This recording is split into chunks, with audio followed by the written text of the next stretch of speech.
Presyo ng karne ng baboy nananatiling mataas, manok nagmahal naman. 30 pesos per kilo sa Baclaran Market. Detalye na balita mula kay Giselle Ricaport, RH15. Giselle, good morning.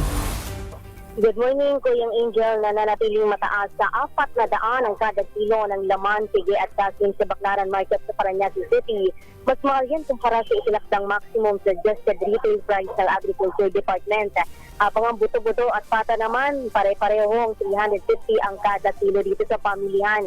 Sa whole chicken, 230 pesos ang kada kilo mula sa 200 sa kada kilo sa nakalipas na 2 linggo lamang.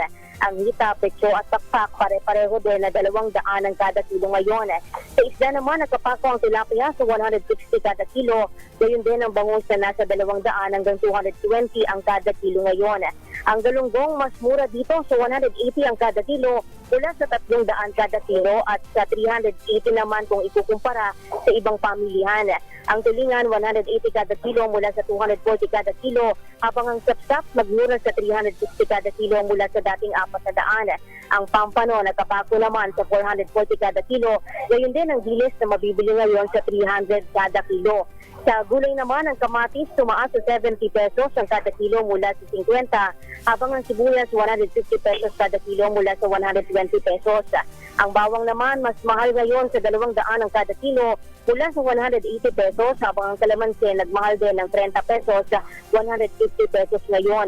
Ang labuyo 50 kada kilo ang minahal, 200 na ngayon ang kada kilo, habang ang bell pepper 250 kada kilo mula sa dating 200.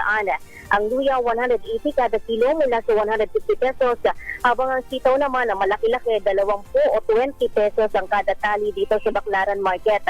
Ang carrots nagmura ng 50 o nagmahal ng 50 pesos kada kilo, 150 ngayon mula sa 100 pesos.